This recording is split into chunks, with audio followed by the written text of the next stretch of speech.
ask you, do you think overall AI is going to be good for medicine? Yes and no. And there are some things that AI can do really well. It can help streamline things. It can help improve automation. It can make some processes better. The cons are, who is designing the stuff? Who is it going to work for? Are all populations included? Are we using AI to market something that's not really going to do anything at all? Because you can market all day and get a bunch of funding. Then when you put it to the test, then there's no impact. So we just sort of have to, I think, put better benchmarks and guidelines in place and best practices.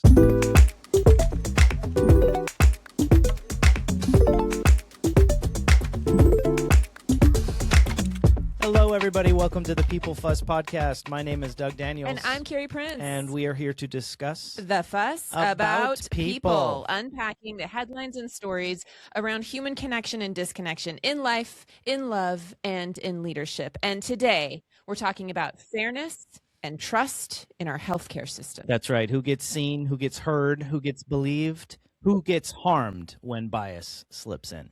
Our guest today, Eugene Manley, is a cancer scientist, which we love already, nonprofit founder, Black healthcare advocate, and STEM mentor. Just a little cherry on the top with that STEM. Yay. You get that. He discusses AI, cancer, and health equity in a way that's really accessible. None of that jargon craze. Sans jargon. Yep. So, Eugene, welcome. It's so lovely to have you. Welcome. Thank you so much for having me on. It's a pleasure to be here, and I'm looking forward to the conversation. Wonderful. All right. Well, we're going to jump in with letting you educate us a little bit about what the heck it is you do for the most part. Specifically, before we start talking about AI and health equity, can you define those terms for our listeners? Okay. So I guess I'll do an intro of me first, and then I guess we'll go with that. Sure. So I'm Dr. Eugene Manley Jr., and I'm by training a mechanical engineer, biomedical engineer, and a cell and molecular biologist that transitioned to the nonprofit space. But I've done a lot of work in musculoskeletal biology, cancer biology, and biomechanics. And what I really do now is I run a nonprofit that is called the SHEC, or STEM and Cancer Health Equity, or SCHEQ, that works to increase STEM workforce diversity and improve outcomes for underserved populations navigating the cancer care continuum. So that's sort of the highest level primer without getting in the weeds. And as far as your first question about what are AI and health equity, well, AI, artificial intelligence, is at its base level really just using computers to look at trends, patterns, and variances, and then trying to predict either how something will respond or won't respond. Now, you can also use the data to try to mimic how people will behave and how they might buy stuff. And so there's a lot in the marketing. So that's sort of the base level of what AI is. Health equity is a more broader term. At its root, health equity really means you're trying to, or at least my definition is, health equity is about intentionality. It is, you are intentionally trying to address a disparity or an inequity for one or more populations so that they get to the same or equal outcome as whatever the baseline or majority population is.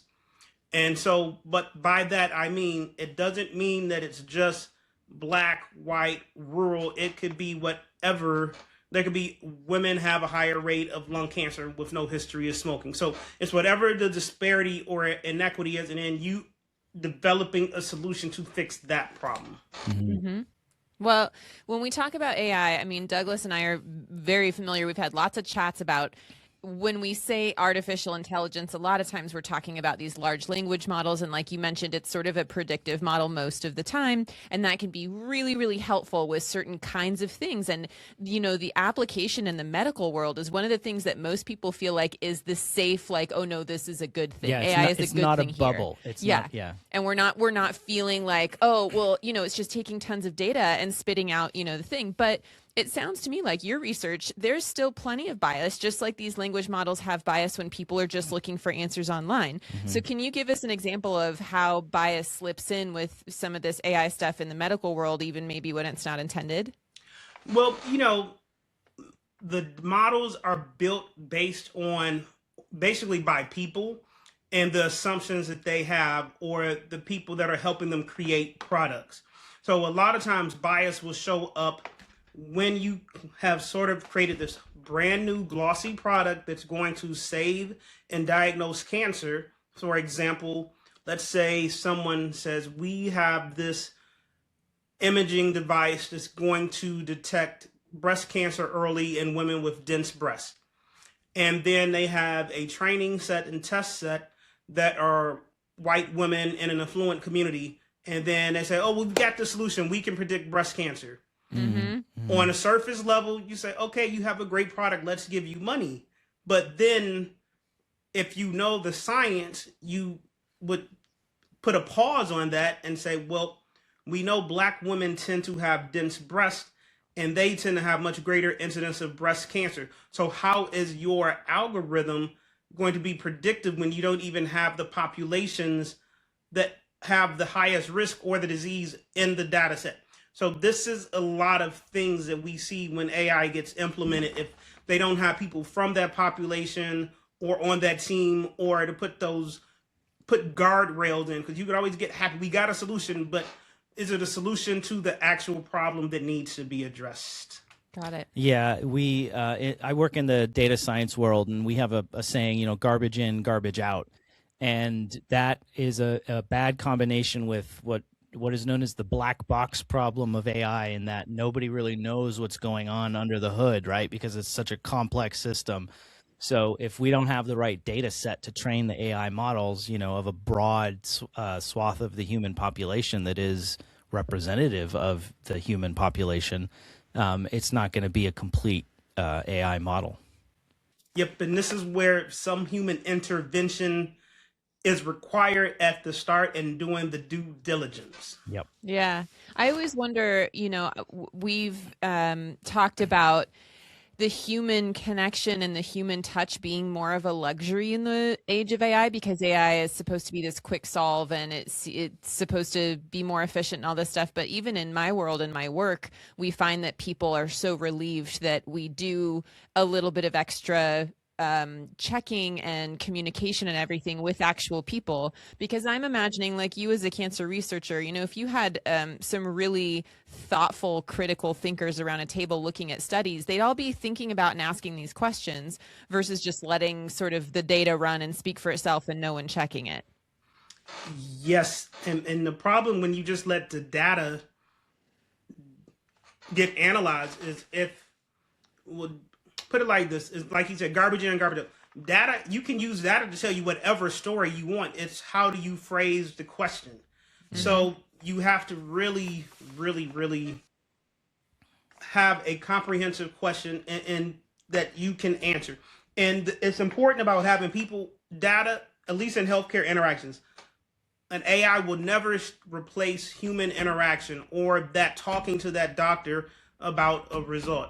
It can be immensely frustrating to sit and read results from a computer screen and then you have no one to talk to, or you look at some of these things where they want you to do ID verification and, well, we're going to make you use this QR code, and then you try to use the QR code and then it doesn't open on your camera to take a picture of your ID. I said, that's not a me problem. That is your design problem, and you still have not fixed it. That's not healthcare, but that shows up. So that sort of thing. If you don't make sure it works, then you don't have a product. Yeah. And I mean, I feel like that kind of flows into the question that you had about just treating people with dignity and what dignity looks like there, because that's such a human feeling and a thing that comes from connection with respect in other humans. Yeah, right? and the interactions, at least that I have with the AI models, obviously not the health ones, but like ChatGPT, receiving information from them just feels like they're blowing smoke up my ass. It's like, oh, hey, buddy, how's it going? This is the greatest news ever. You have cancer. Like, I can't even imagine having that kind of a news delivered by an AI system that is just manufacturing everything. So, but yeah, that does lead into our question. So could you tell us, because you've said that equity isn't just about access, it's about dignity. Can you talk a little bit more about that and what dignity looks like in a clinical setting? Yes. So, in this lens, what we're really talking about is treating our people with respect, no matter what their race, ethnicity, income, or comorbidity is. This is the ideal world, and this is what we all should have, and should not be a utopic ideal. However, unfortunately, in healthcare interactions, you get treated differently based on your race, income, financing, and then that impacts what kind of care is or isn't delivered, and what isn't written in your charts. And so, I grew up as a first gen scholar in Detroit, and I saw my mother, just deal with many hospitals, doctors, nurses, just be so mean to her at night when no one else was there, before she died last year. And then I have my own experience with medical racism when I had reconstructive surgery of my foot last year. And the irony is, I'm a patient advocate and I know how to read medical records and I know biomechanics. And while the surgeon and I had a great comprehensive plan post surgery, to let me go to skilled nursing for a few weeks just because of the amount of pain I would be in. And when you have reconstructive surgery and you only have one leg you can sort of hop on, you have the other two hands on a scooter or walker, that means you can't do anything. So that was our agreement. Well, that was what we had talked about, and he was okay with that. But unfortunately, the hospital staff decided to take their own liberties in the medical records and then wrote in there that the physical therapist wrote I had no pain and that I could ambulate, which makes no sense 36 hours after that surgery, when I'm still in the hospital getting painkillers every 4 to 6 hours, and I was on those painkillers for about at least a month.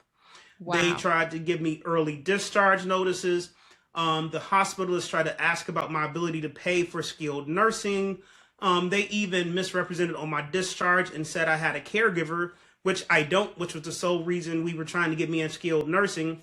But because they also decided to ice out the surgeon, because he didn't have direct admitting privileges at that Mount Sinai hospital, he couldn't even see the records. And so it took 5 days of him complaining before PT finally answered him to see why they made that assessment when he knows what he's doing. And they didn't want to change it because they had some apparently issues with me, but it was only because at the moment I was on Medicaid because I launched my nonprofit. But at the same token, it doesn't take much to actually treat people with respect. But she had horrible bedside manner, was rude, dismissive, and then she repeatedly wrote things in my chart that she didn't say to me, and then I didn't read this chart until 3.5 weeks later when I was finally home, and then I was a bit enraged because I'm like, you said one thing to me, but the chart is saying this, and because you said I had no pain and can ambulate, the surgeon lost a peer-to-peer to get me in skilled nursing. And I said, if this seems to be like not just a feature, it's a systemic problem at that facility. And the concern is that if you did that to me, who knows how to advocate and read records, then what are you doing to all the other poor, underserved, marginalized populations who don't know how to read records that you're pushing out early with mischarting, and then they don't even know why, and then they end up readmitting or getting injured more because you've just made up stuff. So was this the impetus for your patient advocacy, or were you doing this before? The impetus for that was kind of just my long arc of growing up and just seeing what my mother had went through. Mm-hmm. And then as I transitioned from academia into the nonprofit space, I had worked at the American Association for Cancer Research and then 2 lung cancer orgs. But people started to reach out to me to talk about disparities and inequities. And there were just so many issues that Black and Hispanic patients face where they didn't get biomarker testing. They weren't aware of trials. They weren't getting the same resources in the patient meetup groups. So it kind of just snowballed together to lead me to launch the nonprofit. That's great. I mean, I think those anecdotal experiences are really powerful. And then in order to be an advocate for a community, say, no, this is just happening to these people. You're comparing it to experiences, anecdotal experiences from other people. When I think about getting surgery on my spine, I didn't have any of those experiences that you had. I didn't have any like noticeable treatment differences in that way that I can remember. I don't have a childhood memory of my family being treated a certain way. Again, anecdotal, but I'm guessing when you actually stack up the numbers of experience and actual flaws within the system, you're probably seeing huge differences, right? Yes, and it's just often not reported, or the patients don't even know they can report it. Right. Or And they don't know that they're being treated way worse than everybody else because, they're not observing other patients in a hospital setting. and this leads to a lot of the issues are like, if patients are treated like this when they're poor or at their lowest, then you can't at the same token say, oh, come to our facility and do a trial. We will take great care of you on our trial. Like, if you didn't take care of me when I was at my worst, Yeah. why would I remotely trust you Yeah. to then run a clinical trial? When you see this pullback of DEI and people even believing it's a real thing and feeling like, oh, we've won because maybe we're past that. We don't do this anymore. DEI is not necessary. It's all a big hoax. Do you have any fears about that within the medical world? Because it really isn't a hoax in the medical world. We were hearing even just right before sort of this last presidency, the huge discrepancies with Black women in healthcare related to pregnancy. And now that abortion laws all over the place are changing, that's getting far worse. I mean, the numbers are speaking very clearly that there are inequities, but do you worry that the pullback of DEI is going to be a major factor in things getting worse instead of better? It is a major, major issue.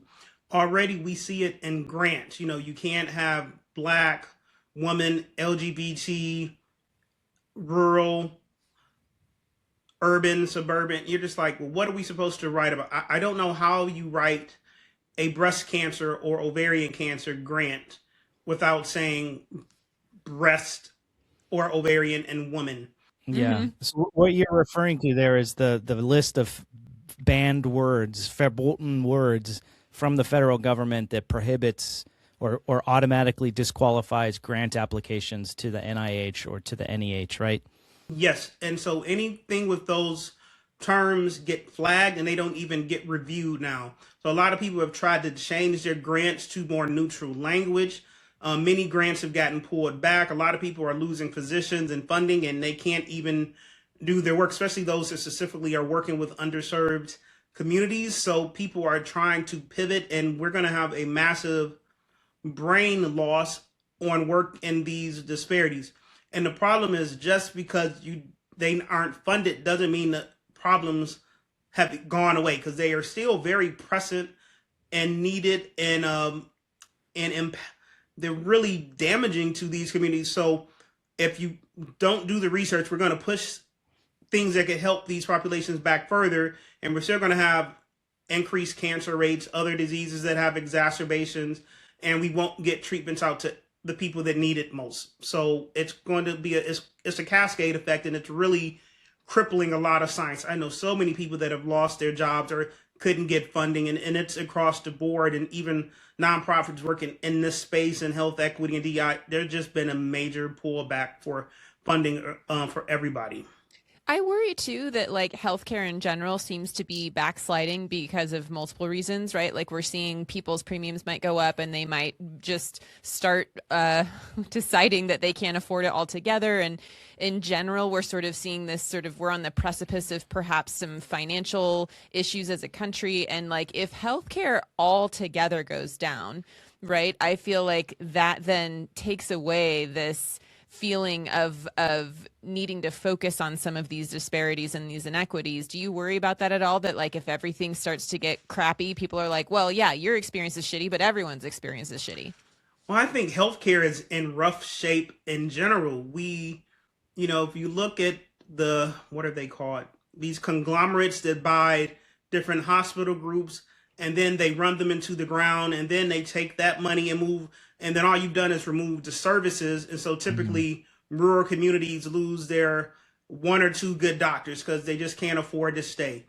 And often now, many doctors are forced to go into these groups. What's the word I'm looking for? Group practices, because it's hard to be independent. But when you're not independent, you're at the whim of the crazy people with money that are pushing things that aren't necessary. So we are, and then of course with the insurance rate increase, and you never know what's happening one day to the next. And somehow healthcare has gotten weaponized, and it should be a right, and we don't, not even people that need help aren't even getting it, and that's what's really sad. And then you have to jump through. Okay, what's in this policy? Do I need to get a pre-authorization? Do I need to get a prior auth? If it's going to be declined, what's my process to appeal it? So it's a whole hodgepodge of stuff that is just compiling together, and it's going to become a train wreck. That is not an official statement, but that is where we're headed. Can I ask you, do you think overall AI is going to be good for medicine? Yes and no. And there are some things that AI can do really well. It can help streamline things. It can help improve automation. It can make some processes better. But like I said, the cons are, who is designing the stuff? Who is it going to work for? Are all populations included? Are we using AI to market something that's not really going to do anything at all? Because you can market all day and get a bunch of funding. Well, if you're not diverse, but but then when you put it to the test, then there's no impact. And so there are pros and cons of AI, and I don't think, and we'll never completely close out the loop, and I think that wouldn't help. So we just sort of have to, I think, put better benchmarks and guidelines in place and best practices. Yeah. And regarding cancer in particular, what I've heard is most hopeful about what some of these AI systems can do is the speed at which they can test many different things, like variables and variations of something in record time. So like if humans did it the exact same way, it would take them 4.5 years. AI can do it in 4 hours kind of thing. Do you think those are real, exciting, hopeful things? Or do you think that those kinds of examples are exaggerations? I think there are some things that can be done much faster, like massive genome sequencing, a thing called I'm trying not to get technical, cyclic multiplex immunofluorescence. So think of it I as know all about that. Yeah, you say that word every day, Eugene. What are you talking about? So the easiest way to describe it is, let's say you have a tissue on a slide, and you want to stain that tissue for some proteins to see what is happening at a single cell level. Well, you can stain this tissue with 4 fluorescently labeled proteins at the same time, capture that image, and then strip the fluorescent color. Same with another 4 antibodies on those colors, and then keep repeating this for up to 20 cycles. So you can get up to 80 markers in a tissue, and then digitally, you can bring up the different stains to see how things change as a function of either tumor growth, tumor progression, or response to therapy. And that overcomes the limit of one of the big limits for histology is limit of tissue. We don't have enough sample. So by being able to repeatedly use it and then get all this single cell information, it really transforms what we can do on the back end of either diagnosis or treatment. So it's kind of like that healthcare scam company, but for real. Like, you remember that? What was the one where they were like, just a drop of blood and we can do all these tests? Oh, was that Theranos, I believe? Yes, yeah. Yes. But this is the real way to do it. This is the legit way of taking a small sample and making it go a lot further. Super far. Yeah. That's a good call out there. Okay, so I love that you said, you don't want to get too technical with your language. And actually, this was one of the things that we loved so much about how you advocate, is that you believe that plain language is like really accessible for people. And I don't want to make this comparison in a bad way, but I will say part of the current administration's appeal to many people is some of that plain language stuff of like, please speak in a language I understand. So from your perspective with cancer research and medical jargon and all that, how does that plain language thing work for you in terms of making it accessible to advocate for people? While still celebrating your expertise and demonstrating it as well, right? Because I think that's one of the things that we need to kind of reclaim as a culture is our respect for domain expertise. Yep. So I will say putting things in plain language means you make it so it's understandable to the lay public. Like, we have a major issue with health literacy, not just in the US, but worldwide. We don't really understand how to read medical information, how to ask the right questions, how to interpret it, understand what trials are. We don't understand this at all. And part of my work was motivated by my mom would get stuff, and it'd be in my chart, and and the instructions are on page 5. You're not going to get through the 4 pages of jargon if you don't understand medical ease. And then if you can't take the time to explain what these instructions are, and then you expect the patient to read them who also may not have a computer, then you're putting the onus on the patient to do all the legwork. So part of my work is we create infographics to break down some of these medical terminology and some of this cancer, and we try to make it understandable so that people can have a better grasp when they go in a healthcare setting. So, but we are Can you slowly. give an example of one of those simple things that you've done for people, like an infographic, so we can kind of get a grasp on what you're talking about? So we made an infographic on what are types of doctors. So we have one to talk about pharmacists, oncologists, endocrinologists. We made one slide on the different types of Medicare, Medicaid. We made one on, I'm trying to remember what was just released recently. We made one on, trying to think. We made one on ovarian cancer. So we make them in cancer. We do a general infographic on a cancer and a disparity in that cancer. And so we just made one on endometrial cancer. And then for the disparity, we made one on endometrial cancer in Black women. And what was so beautiful and powerful about that is that we had an image of a Black woman in that infographic. And so when you're trying to reach underserved populations or diverse populations, they're more likely to engage or stay engaged when they see someone that looks like them, because then it becomes relatable. So it's putting that one, language is understandable. If you can make it relatable by imagery or messaging as well, it's helpful. And what all we can do, at least from my side as a professional, is make sure that everything we put out is educational and informative. All we can control is the messaging we do. We can't really influence how other people talk or behave, if that makes sense. Yeah, So, I mean, the example I always think of when it comes to these medical terms is, it's called a kidney that goes into renal failure, for which you go to a nephrologist. And it's like those 3 words, kidney, renal, nephrologist, like those are not related at all to most. I had to look it up, nephrologist, because I forgot.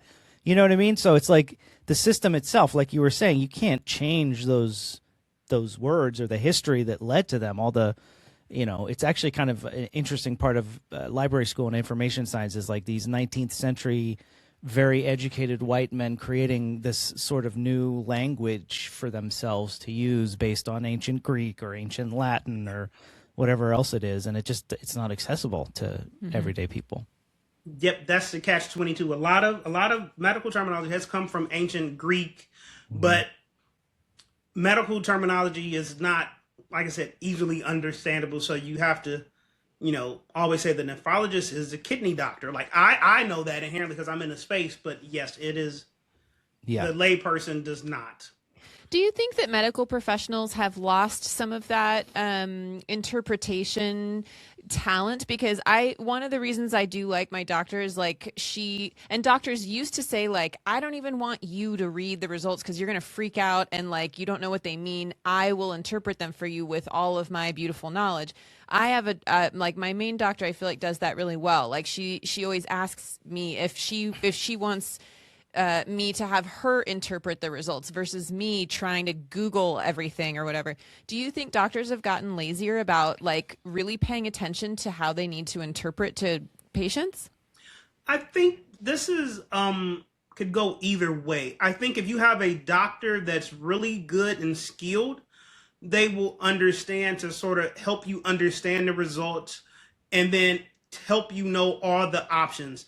Sometimes doctors will only give you the option they think is best, but that may not be the option that you want or need to hear. So you need to be able to hear all of your options. So when you have a doctor that respects you and engages with you, that is someone you cherish, because there are not a lot of doctors like that. Yeah. All right. So what do you think people misunderstand about why diversity in STEM actually changes outcomes? And the connection, maybe you can also speak to the connection between STEM and kind of what we're talking about, which is people in a doctor's office. So there is a link, science, technology, engineering, mathematics, and in my case, the other M is medicine, but they're interrelated. The reason we need diversity is in STEM is, one, diverse groups tend to have better outcomes. They tend to have less bias. They tend to produce things that are more comprehensive and reflective, and you get that shared understanding. The challenge is when you don't have diversity, then you tend to have one population dominating conversation or discussions, and then that becomes the prevailing piece that exists. And this is problematic because then let's use an example. We have roughly less than 5% doctors are Black. And we have roughly less than 3% of clinical trial participants are Black. So how are these patients ever going to find doctors that look or have their experience at best if they're not even there? So the way you do this is, what we try to do is try to make sure we get these kids exposed to STEM at early ages, teach them that there are paths out there. Because I was first gen and I really didn't have much guidance, but I was kind of stubborn and a scientist before I knew what a scientist was. But often they don't know that there are paths out there. So when you get them in college, how do you help those first gen scholars navigate not just that degree, but like your degree transition? Is it grad school? Is it postdoc? Is it medicine? And then understanding that not all paths have to go through academia. And a lot of times first gen don't know any of this stuff. So putting them in position to be educated and empowered, and then hopefully getting them in the workforce so then that they can advocate and work on behalf of these populations who typically still have massive disparities. Mm-hmm. Yeah, I think there's something really powerful about this idea that you see yourself represented in the world. And I think about that picture of that little Black boy visiting President Obama in the Oval Office, asking, to touch his hair. I think of Mavis Beacon Teaches Typing. Did you see that documentary? No. Oh my gosh. Because that's how I learned how to type, right? Like Mavis Beacon. And there's a whole documentary about how this like Black professional woman was the face of the biggest typing program of all time, and how many young Black women saw themselves in that way. And there was another side to it where people were saying, well, it was older white men that used this Black model that they didn't even pay or attribute to, using her as the model for this. And it was sort of this like in-service secretary vibe or whatever. There's two sides to it, but I only ever saw it as a like really smart professional woman. And there's a documented effect, the X-Files effect. Wasn't there that there was a noticeable spike in the increase of women applying to the FBI because of the X-Files, because of the depiction of was it Mulder or Scully or whoever? Those are white people. Yeah, well, I know, but I'm just saying women. Women applying to the You jumped from Mavis Beacon real hard. She's a woman? Oh my gosh. Eugene, what are we going to do with him? I was like, the X-Files and Mavis Beacon, where do we go? I'm saying that this effect of seeing yourself represented, seeing your group, your minority group represented on screen or in person or in the role that you're looking at, I mean, it has a documented effect on people aspiring to those things. Eugene, are you seeing are you seeing an increase with people interested in these fields and believing they can do it? Is it tough work trying Give to us some hope. advocate? I know, give us some hope. That's what I'm really saying. Thank you. Well, right now it's really, really, really tough. There is just the funding is just not there, but these kids still need to see these programs. So typically, if you are getting funding from local community groups, local businesses, you're okay. If you are really necessarily dependent on government right now, it is not a good space to be doing this work. It is just, it's challenging. And so, but we know early exposure really opens your eyes and makes you see the possibilities. Like my philosophy, I believe if you engage diverse kids around third grade, you are more likely to get someone to have a spark and interest in science than if you wait till fourth or fifth grade, because especially inner city kids, by then they're into sports, video games, other stuff, and then being a scientist is not cool. So if you can show them early that it is fun until you get to grad school, but if you can show them it is fun, if you can show them it is fun and that there's a path, they might be, you might have more people that are interested in doing it, but we just don't do that at early enough of an age. Do you think their parents and like the adults around them are also supportive, or is that an additional challenge, is to get everybody on board, not just the kids? It's an additional challenge. It depends on if the parents are educated or not. And I don't mean that flippantly. It's like, did the parents go to college? Are they aware of what degrees are out there? If they are, it's more likely the kid is going to be exposed to the stuff early. But if they're the first gen, then they're treading uphill because you're likely going to be the outlier of your family. And that is really hard to get people to understand you when your brain is wired differently.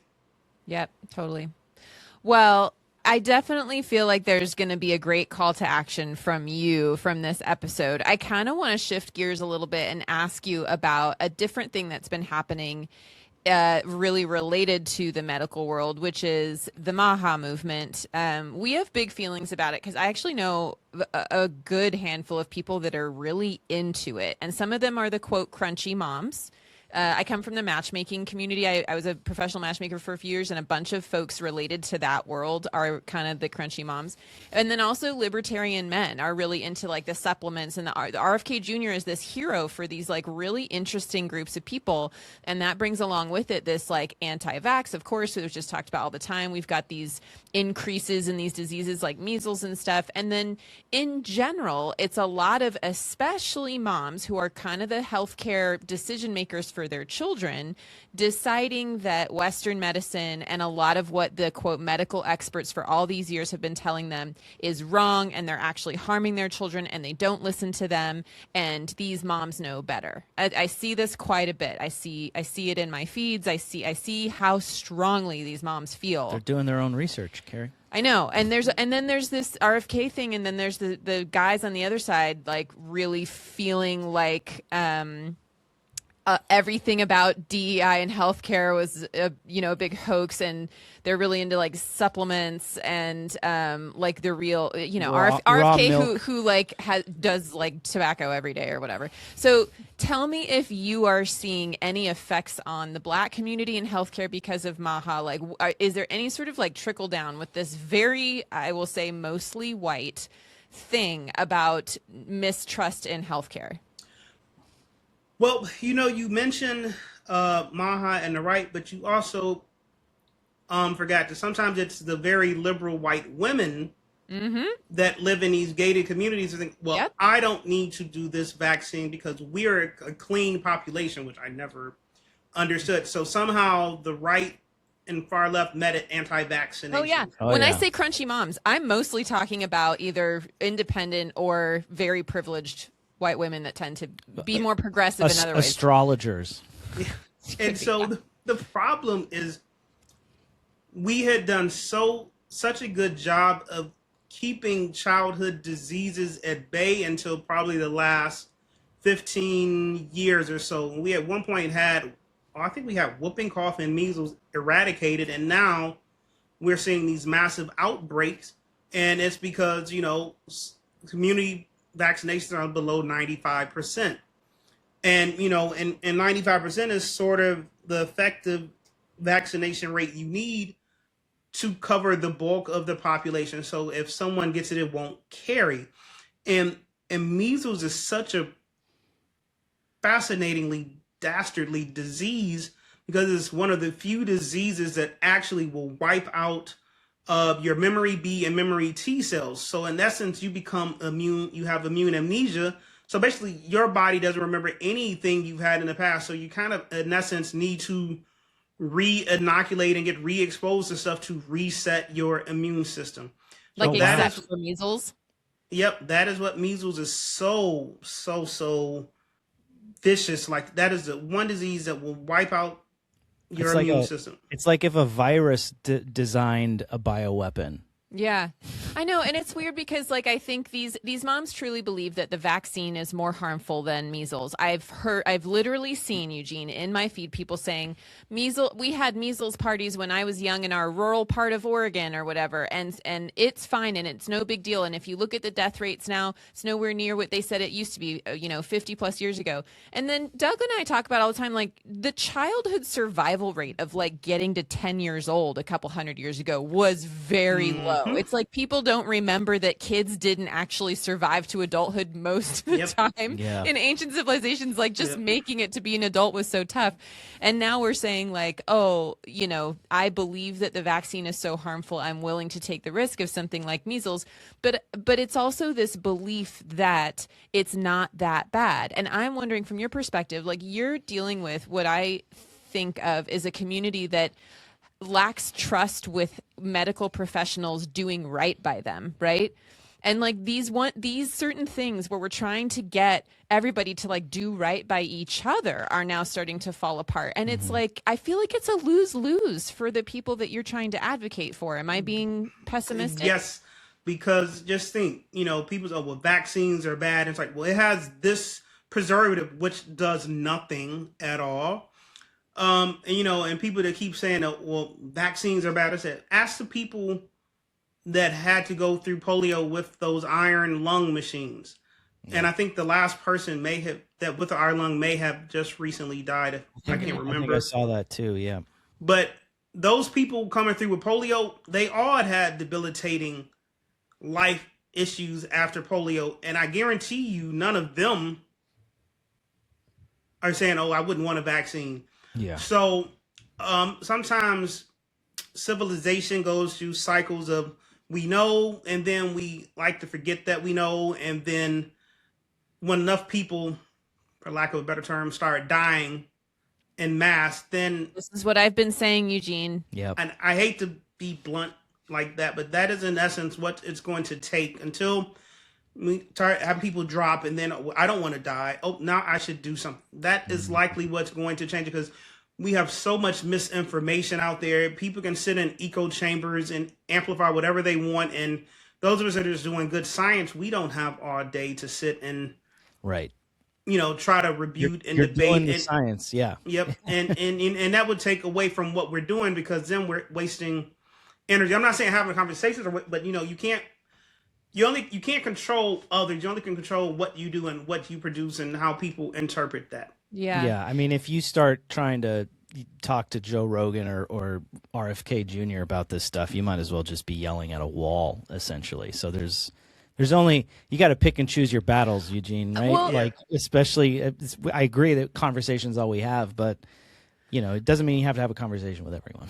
Right. And like Correct. The way that news and the way that social media is set up is to amplify the exceptions to the rules all the time. So for the few people, I mean, part of our problem too, I will say on the left, on the, science, we believe in science crowd, is that they really don't like to acknowledge also truths that people have issues with. So the very small percentage of people that do have a reaction to a vaccine or did need some sort of pass on something during COVID, they were really shut down in an awful way, and it just made them really mad and angry. And then all the things that people are seeing are all these stories of the exception to the rule. So like if I go to a doctor and they say you have a 95% chance of survival, if I take that fact in my mind. I'm like, that's really, really good. But if all I'm seeing all day is the 5% of people that died and their stories, and that's all my brain is being fed all day, I probably will start to believe that that 95% isn't very powerful.